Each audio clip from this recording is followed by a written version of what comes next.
The air in the black archive didn't so much circulate as it was perpetually replaced, atom by atom, to prevent any single mote of dust from carrying a forgotten nanoplague or a mimetic curse. It was a cold, sterile environment, smelling of ozone, and the faint, unsettling scent of time itself being held at bay. The walls were not walls in the conventional sense, but shimmering, semi-permeable fields of chronostatic energy, revealing and concealing tessellated vaults that stretched into non-Euclidean impossibilities. Within these vaults, the nightmares of 1,000 dead civilizations were kept under lock and key. Council Inquisitor Xyler of the Cathar adjusted the focus of his multifaceted optics, the crystalline structures of his body refracting the ambient light into 1,000 tiny rainbows. To him, the archive was the galaxy's most glorious monument to failure. Each artifact was a data point representing a dead end in the grand evolutionary algorithm. His species, a silicon-based life form that perceived reality as a ceaseless flow of information, saw history not as a story, but as a dataset to be analyzed for error states. The containment field for item 734 shows a nominal energy fluctuation of 0.001% over the last cycle. Xyler's voice resonated, a series of precise, modulated chimes. Acceptable but suboptimal. I have noted it for recalibration.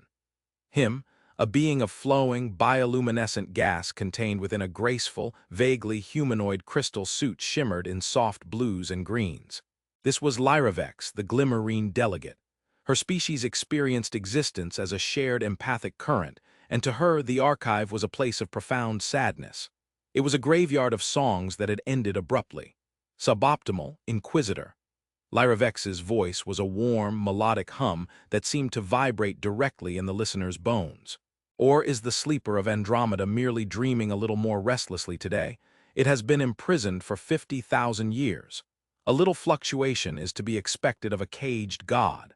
Xyler processed this statement. Probability of caged god, negligible. Probability of metaphorical language obscuring technical inefficiency, near certainty. He chose not to respond, instead directing his attention to the third member of their inspection party. Chen, he chimed, his tone flat. Your readings on the mimetic dampeners, Doctor. Sarah Chen looked up from her datapad, her face pale in the strange, indirect light of the archive. Her species was a recent, noisy, and baffling addition to the galactic community. They were fragile, emotionally volatile, and their technology was a chaotic mishmash of elegant theory and brute force engineering. Yet, they had been granted a seat on the Archive's council due to their uncanny, and frankly unnerving, knack for reverse engineering technologies that had stumped the Cathar for centuries. They didn't analyze, they tinkered. It was abhorrent. All stable, Inquisitor, Sarah said, her voice small but clear in the vast hall. No cognitive residue detected. The wards are holding. They moved deeper into the archive, their footsteps echoing in a space that should have been silent. They passed vaults containing objects of terrible beauty and power. In one, a crown of crystallized sorrow floated, said to have driven its entire civilization to suicide. In another, a single, perfect sphere of absolute vacuum slowly devoured the light that touched its event horizon. Each was a testament to a species that had reached for the stars and grasped a serpent instead. Their final destination was Vault 909. Unlike the others, its chronostatic field was an opaque, swirling gray, like a storm cloud frozen in time. A single plinth stood before it, bearing a designation in the formal script of the Council. Signin origin. Unidentified device. Classification, eschaton-level threat. Caution, active.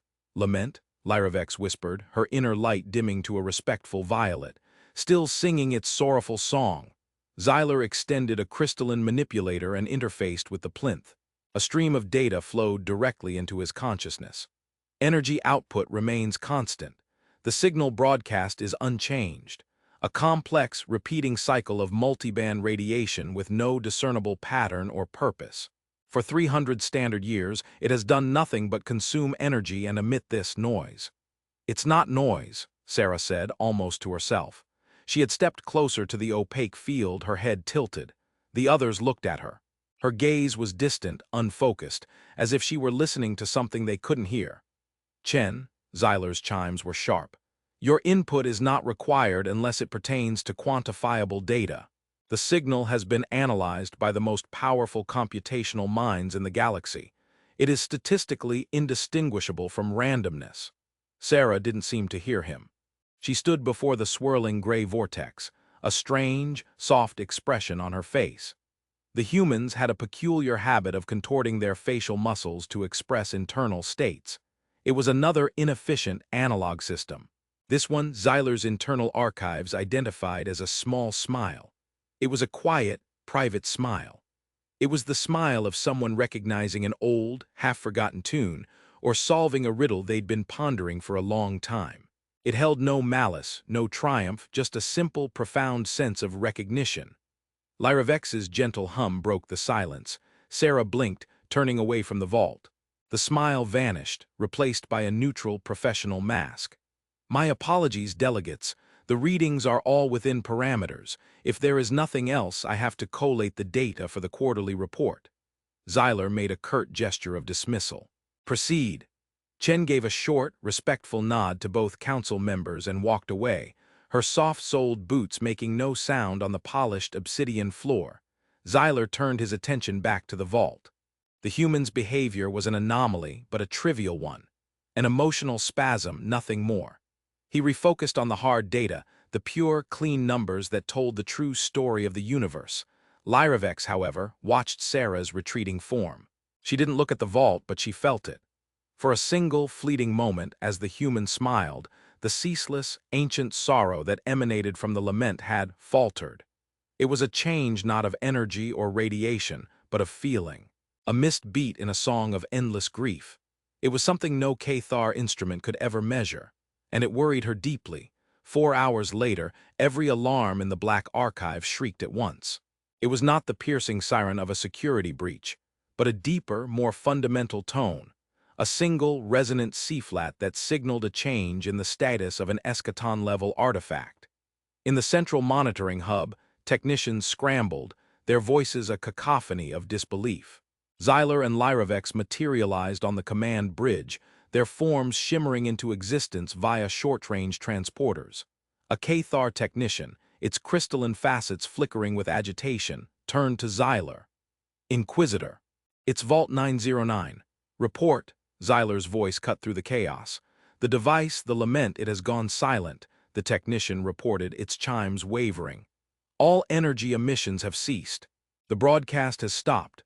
Zyler's internal processors stuttered for a nanosecond. It was an impossible statement. The device was a closed system, powered by a captive singularity. It could not simply stop. It would be like a star deciding to cease fusion. Define ceased, Zyler demanded. Zero output, Inquisitor. For the first time since its installation 3 centuries ago, the Signan device is completely inert. It's quiet. Lyravex's bioluminescence had faded to a pale, ghostly white. She floated over to the main holographic display, which showed the telemetry from Vault 909. Where there had been a chaotic, spiky waveform representing the lament's broadcast, there was now only a perfectly flat, silent line. It has never done this before, she whispered. Never. Zyler absorbed the data, his mind racing through terabytes of historical records and physical laws. There was no precedent. No external force had been applied. No internal mechanism for shutdown was known to exist. The event was, by all logical standards, impossible. And then, a single illogical data point surfaced in his consciousness. A trivial anomaly he had dismissed hours earlier, a small, quiet human smile. Technician Chen, Zyler chimed, his voice colder and sharper than ever before. Find her now. The search for Dr. Sarah Chen did not take long. She was not hiding. She had not fled. Archive security located her in her personal quarters, a small, sterile compartment assigned to visiting specialists. When they entered, they found her sitting in a simple chair, a pair of antique audio insulators over her ears. A soft, complex melody, full of soaring strings and intricate piano work, was playing from a small, personal device. She was perfectly calm, her eyes closed, her expression serene. When the security chief, a hulking, four-armed Praxian, gently removed the insulators, Sarah blinked slowly, as if waking from a pleasant dream. The music spilling from the device was identified by the ship's library as a piece by a long-dead human composer named Bach. Dr. Chen, the Praxian's voice was a low rumble. You are required for questioning. Immediately, Sarah showed no surprise, no fear. She simply nodded, powered down her music player, and stood. Of course, she said. I was expecting you. They brought her not to an interrogation cell, but to the council's emergency briefing room, a stark, circular chamber dominated by a large, holographic table. Xyler and Lyravex were already there, their forms radiating impatience and concern, respectively. Xyler had foregone the formality of a transporter, striding into the room with a speed that made his crystalline structure hum with resonant energy. Chen, Xyler began without preamble, his chimes hard as diamond. At 1742 Galactic Standard Time, you were observed in proximity to Vault 909. At 2158, Item 909, the device known as the Lament, ceased all function. There is no known physical mechanism that can account for this event. You are the sole anomalous variable in the equation. Explain your actions. Sarah stood before them, her hands clasped behind her back. She looked small and fragile between the towering Cathar and the ethereal Glimmerine. I didn't do anything, Inquisitor, she said, her voice steady. Incorrect, Xyler countered instantly. You performed a non-standard cognitive and physiological action. You observed the device and you smiled. This is a recorded fact. Given the subsequent event, the correlation is too strong to be dismissed as coincidence. What was the nature of this action? What information did you transmit? What vulnerability did you exploit? Sarah took a slow breath. It's not something I can explain in those terms. It wasn't an action. It was a realization. A realization of what? Xyler pressed, his form leaning forward menacingly. A weakness in its code, a hidden access port. No, Sarah said, shaking her head. A realization of its purpose. I understood what it was doing. Lyravex drifted closer, her light a curious, gentle gold. The broadcast, child. You understood the broadcast that has baffled the galaxy's finest cryptographers. It's not a code, Sarah said, her eyes meeting Lyravex's soft glow. And it's not random, it's a piece of music, a very, very sad piece of music, a fugue almost, with a repeating, unresolved theme. Xyler emitted a short, sharp chime of derision. Music. We have subjected that signal to every form of harmonic and structural analysis known. There is no mathematical basis for your claim. It is noise. You're looking for mathematics, Sarah argued, her voice gaining a little strength. You're trying to read a poem as if it were a technical schematic. The patterns aren't in the numbers, they're in the relationship between the sounds. The rise and fall, the tension and release, the silence between the notes. It was a lament just as you call it. A lament for their world, I think. The Signans were broadcasting their grief. Xyler's crystalline form seemed to tighten, his internal light pulsing with irritation. This is nonsensical. Anthropomorphism of the highest order. You are projecting your own species' primitive, emotional art forms onto a piece of advanced, alien technology. Are you certain of that, Inquisitor? Lyravex interjected, her tone thoughtful. We know very little of the Signans' inner lives. We have their derelict ships and their silent weapons, but nothing of their hearts. What if Technician Chen is correct? What if it was not a weapon or a power source, but a memorial? A memorial that consumed enough energy to power a small star system, Xyler retorted. The inefficiency is staggering. It is illogical. Is illogical, Inquisitor, Sarah said quietly, but it's real. Xyler ignored her, focusing on the core of the problem. Even if we entertain this ludicrous fantasy, it does not explain the shutdown. Why now? Why after 300 years of ceaseless operation? Sarah hesitated, looking down at the floor. This was the part that was hardest to explain. Because the song wasn't perfect. It was a loop, a theme and variations on their sorrow, but it had a flaw in it. A question. A passage that never resolved. It was like a musician playing the same beautiful, tragic piece over and over, but always stumbling on one particular chord, leaving the audience in suspense. The device was asking a question, and you, a primitive organic, solved it. Xyler's skepticism was a palpable force in the room. I didn't solve it, Sarah said, looking up again, her gaze clear. I just recognized the answer. I saw the chord that would complete the phrase. I understood how the melody was supposed to end. The moment I understood it, the moment the pattern resolved in my mind, it stopped. She paused, searching for the right words. It was like it had asked its question to the void for millennia, and someone finally heard and understood. Its purpose was fulfilled. It could finally be quiet. Silence descended upon the briefing room.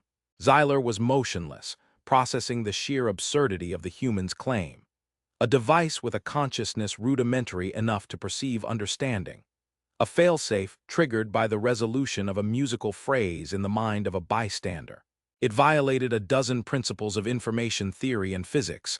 Lyravex, however, was glowing with a brilliant, intense blue. The recognition protocol, she breathed, the name coming to her as if from a great distance. They built a memorial that would only fall silent when another sentient mind could truly comprehend their sorrow, not just analyze it but feel it, empathize with it. She turned her light toward Xyler. It wasn't waiting for an engineer inquisitor. It was waiting for an audience. Xyler chimed, though for the first time his certainty was laced with a thread of something else. Not doubt, but a confusion so profound it bordered on intellectual pain. We need proof, a repeatable experiment. How? Sarah asked, her voice tinged with sadness. It's over. The song has been sung. The question has been answered. You can't unring a bell. The council was convened in emergency session. The debate raged for hours. Xyler, representing the faction of pure logic and empiricism, argued that Sarah Chen was either a charlatan of unbelievable skill or, more likely, an unwitting vector for some unknown force. He proposed that she be placed in high-security quarantine, and that a team of Cathar engineers begin a full-scale diagnostic disassembly of the Lament, regardless of the risk. To him, an unexplained phenomenon was a threat, and a threat must be neutralized by dissection and analysis. The human's explanation is a narrative, not a hypothesis, he argued, his chimes echoing in the Grand Council chamber. It is a story, and stories are for hatchlings. We deal in facts. The fact is, a device of immense power has deviated from its established operational parameters in a manner concurrent with her proximity. To accept her musical interpretation is to abandon scientific rigor in favor of poetic fancy. It would be a catastrophic precedent. Lyravex led the counterargument. Her faction, composed of species who valued history, culture, and nonlinear forms of intelligence, saw the event as a breakthrough, not a breakdown. The Inquisitor sees a failed machine. Her melodic voice filled the chamber, calming frayed nerves. I see a successful communication. For 300 years, we treated the Lament as a problem to be contained. The Cathar bombarded it with analytical probes. The Praxians prepared contingency plans to blast it with overwhelming force. We all treated it as an it. Dr. Chen was the first person to treat it as a thou. She did not try to deconstruct it, she listened to it. An ancient, silicon-based life form shaped like a gnarled tree known as the Elder of Oak stirred its crystalline leaves. And what of the human species, Glimmerine? They are young, chaotic. Their history is a litany of self-inflicted paradoxes. Is it wise to predicate the security of the archive on the intuition of such a creature? Perhaps their chaos is their strength in this context, Lyravex countered. Our elder races are settled. We have refined our modes of thinking over millennia. The Cathar have perfected logic. My people have perfected empathy. We are specialists. But humanity, they are generalists. They are logical and illogical, cruel and kind, artistic and pragmatic, often all at once. Their minds are a messy confluence of competing systems.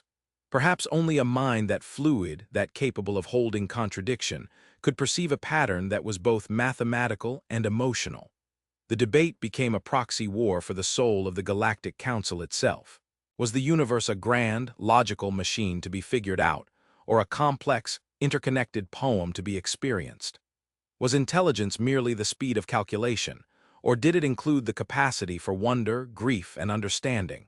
Meanwhile, Sarah Chen was confined to her quarters, which had been subtly transformed into a comfortable but inescapable prison. The door was sealed by a quantum lock, and a silent Praxian guard stood watch outside. She spent her time reading, listening to her music, and staring out of the viewport at the stardusted velvet of space. She felt no fear, only a strange and profound sense of melancholy. She felt kinship with the Signans. She had been the one to finally grant their creation peace, but in doing so she had silenced the last echo of their existence. Lyravex visited her. The Glimmerine did not ask for technical explanations. She simply floated in the center of the room, her light a soothing, oceanic blue, and asked Sarah to tell her about Bach. "He was a composer from our pre-spaceflight era," Sarah explained, glad to talk about something other than the Lament. "He created music of incredible complexity. It was mathematical in a way, full of patterns, inversions, counterpoint.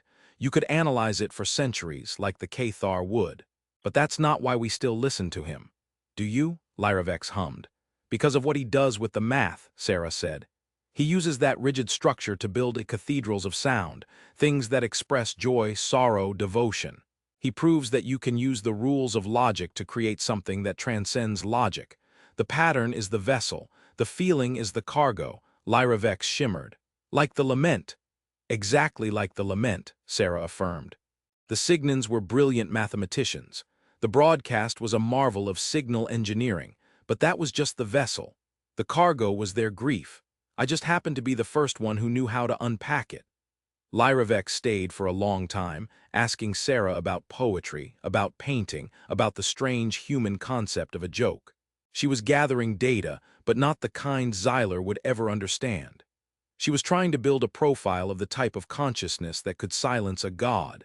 The council remained deadlocked. Xyler's faction would not yield on the necessity of a physical autopsy of the Lament. Lyravex's faction refused to allow the desecration of what they now considered a sacred tombstone. The political tension grew, threatening to fracture the fragile alliance that maintained the archive. It was Sarah who broke the impasse. During another visit from Lyravex, she made a simple, terrifying proposal. "They want proof," she said. "They want a repeatable experiment. They can't have one with the Lament, but what if there's another way?" She looked at the Glimmerine. "The archive is full of devices we don't understand, devices that are active but inert, problems without solutions. Puzzles without keys." Lyravex understood immediately, her light pulsed with alarm. "Child, you cannot, these are not sad songs, they are weapons, paradox engines, soul killers." "Not suggesting I go on a tour," Sarah said calmly. "But Xyler needs a demonstration. He needs to see that there are other ways of knowing. Let him choose a device. One that has resisted Cathar analysis completely. Let me look at it, in his presence. Let him see what I see." The proposal was audacious, bordering on suicidal, but it was also brilliant. It offered Xyler what he craved, an experiment he could control and observe. It offered Lyravex's faction a way to prove their point without further disturbing the Lament. After a tense negotiation, the council agreed. The risk was immense, but the risk of a political schism was greater. Xyler chose the artifact himself. It was Item 418, the chaotic orrery of the Yulth. The Yulth were a species of pure energy that had accidentally erased themselves from spacetime by meddling with causality. Their orrery was their last surviving artifact. It was a sphere of swirling, incandescent plasma, about 3 meters in diameter, contained within a powerful magnetic bottle. Inside the plasma, tiny points of light, like miniature stars, swirled in impossibly complex, chaotic orbits that seemed to defy the laws of gravity and motion. For 200 years, the Cathar had tried to map these orbits, to find the algorithm that governed them. They had failed. The patterns were truly random, devoid of any underlying order. The device did nothing but swirl. It emitted no useful energy, transmitted no signal. It was pure, pointless, beautiful chaos. To Xyler, it was the ultimate insult, an engine of irrationality. They assembled in the viewing chamber for Vault 418. The transparent aluminum wall looked out onto the orrery, which burned silently in its containment field. The room was crowded. Xyler stood at the front, his crystalline form rigid with focus. Lyravex floated beside him, a beacon of anxious blue. A dozen other delegates from various species stood behind them, a silent chorus of witnesses. Sarah was escorted into the room. She wore a simple gray jumpsuit unadorned. She looked not at the council members but at the burning sphere of plasma. "The conditions are as follows, Technician Chen." Xyler's voice was devoid of any inflection. You will observe the artifact. You will vocalize your thought process in its entirety. You are to touch no controls. You are to make no attempt to interface with any system. My analysts will be monitoring you, the artifact, and the containment field for every quantum fluctuation. Do you understand? I understand, Inquisitor, Sarah replied, her voice steady. She walked to the window, placing her hands gently on the cool surface. She stared into the chaotic dance of lights within the plasma sphere. For a long time she said nothing. The only sound was the low hum of the containment field. Xyler grew impatient. Your vocalizations, technician. Sarah took a deep breath. I'm sorry, I'm just listening.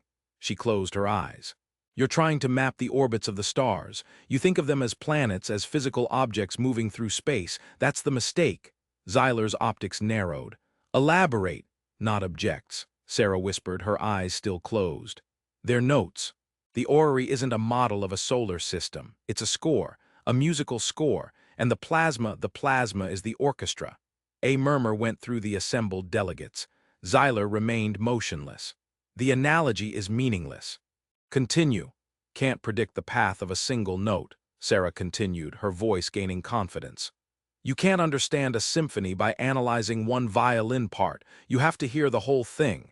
The Yolth didn't build a machine. They composed a symphony of light. The stars aren't moving according to gravity. They're moving according to the rules of harmony. That light there, she pointed, her eyes still shut, that just flared bright blue, that was a crescendo. And that one, fading into the red, that's a sustained bass note. Xyler cross-referenced her statement with the real-time sensor data. A blue point of light had indeed just flared. Another was shifting toward the red end of the spectrum. Coincidence? Statistically probable. The chaos, Sarah went on, a small smile touching her lips, the same smile from before, isn't chaos. It's improvisation, it's jazz. The Yolth created a device that perpetually composes. It's not repeating a pattern like the Lament was. It's creating a new one every single moment based on a set of harmonic rules. It's not random, it's endlessly creative. Then she did something unexpected. She began to hum. It was a simple, quiet melody. A simple five-note scale. She hummed it over and over, her voice clear and pure in the silent room. Inside the orrery, something changed. One of the points of light, a brilliant white one near the center, broke from its chaotic path. It began to orbit in a simple, stable ellipse. Then another, a smaller yellow one, joined it, harmonizing its orbit. Then a third, a Cathar analyst cried out, its chimes frantic. Inquisitor, the orbital paths, they are stabilizing. They are resolving into a Keplerian model. It's impossible. Within seconds, dozens of the swirling lights had abandoned their chaotic dance and fallen into neat, predictable orbits, forming a perfect, miniature solar system inside the plasma sphere. The wild, incandescent chaos had resolved into serene, mathematical order. The device was still, its internal symphony silenced, leaving only the quiet hum of planets in their courses. Sarah stopped humming. She opened her eyes and looked at the now orderly orrery. It was lonely, she said softly. It was improvising for itself for eons. It just needed someone to give it a theme to build on, a keynote. She turned to face the council. The room was utterly silent. The delegates stared, their various forms of expression conveying a universal sense of awe and disbelief. She looked directly at Xyler. The Cathar Inquisitor was motionless, his internal light flickering erratically. He was staring at the orrery, then at Sarah, then back again. His entire logical framework, the bedrock of his existence and his civilization, had been fractured. He had witnessed a human defeat chaos with a nursery tune. He had seen a story bend the laws of physics. For the first time in his long life, Inquisitor Xyler had no data to process. He had only a question, one for which he had no answer. What in the name of the cosmic algorithm are these humans?